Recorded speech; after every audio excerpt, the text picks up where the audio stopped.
মই আজি নৱজ্যোতি নাথ ডাঙৰীয়াৰ দ্বাৰা ৰচিত এটি কথা কবিতা আপোনালোকৰ আগত পাঠ কৰিবলৈ চেষ্টা কৰিছোঁ। কবিতাৰ শিৰোনাম হৈছে সূৰ্য নোহোৱা দেশৰ কথা। গল্ডি তই শুনিছনে? মই তোৰ দেউতাৰাই ক'লো অ', তই হেনো বহ্নিমান তয়েই কৈছিলি, তোক চুই দিলেই জ্বলি উঠে একুৰা বহ্নিমান। এতিয়া মই যাওঁ, শুন তই শুই থাক, তোক জিৰণিৰ খুবেই প্ৰয়োজন। মানুহৰ কোলাহলৰ মাজত তই চাগে ভালদৰে শুবই পৰা নাছিলি নহয়, শুন। তই কৈছিলি তই গছৰ সন্তান, তই নদীৰ সন্তান, তই প্ৰকৃতিৰ সন্তান। ইয়াত তই ভাল পোৱাবোৰকেই আছে, গছ, নদী, পাহাৰ, সেউজীয়া, চৰাই, শাক, বান্দৰ। মই সঘনে আহিব নোৱাৰিম তোৰ কাষলৈ, বুঢ়া হৈও আহিছোঁ যে।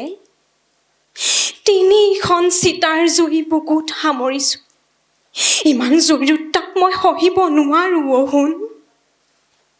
মই গ'লেও তোৰ কাষত পুলিচবোৰ থাকিব, মানুহবোৰে উচুকিব চিতাৰ জুইৰ কাষত। বহুতে কি কৈছে জান? অহাবেলি হেনো বিহুৱেই নহ'ব। সিহঁতক বুজাই কবি বিহু হ'ব লাগিব।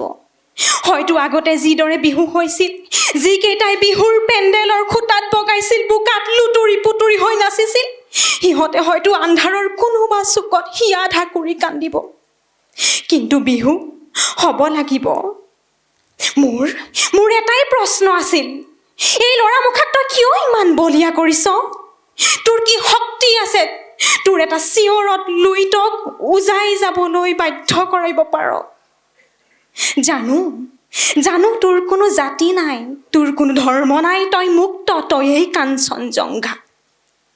সেই কাঞ্চনজংঘাৰ শিখৰত উঠি তই চাই থাক তোৰ আপোনবোৰক, আৰু চাই থাক নাহৰে শিপোৱা তোৰ মৰমৰ অসমখনক, আৰু চাই থাক এজাক বগাকৈ বগলী, বগাকৈ বগলী, বগাকৈ বগলী। গল্ডি আজি তোৰ কাষলৈ যাওঁ বুলিও যাব পৰা নাই অ', কঁকালৰ বিষটোৱে বৰকৈ আমনি কৰিছে। লগতেতো বোৱাৰীকো লৈ যাব লাগিব, আৰু কুকুৰকেইটাকো কিবা এটা খোৱা বস্তুটো দিব লাগিব। শুনিছনে গল্ডি? মই তোক কিবা এটা কৈ আছোঁ। তই গান গাই মানুহ জগালি, তোৰ গীততেই ৰাতিপুৱাব, তোৰ গীততেই সাজৰ তৰাই বিনাব, আৰু তোৰ গীততেই বিনাব ৰৈ ৰৈ কেতেকীয়ে। আমাৰে মইনায়ো হ'ব তোৰ গীততেই, আমাৰে মইনা হ'ব। Thank U.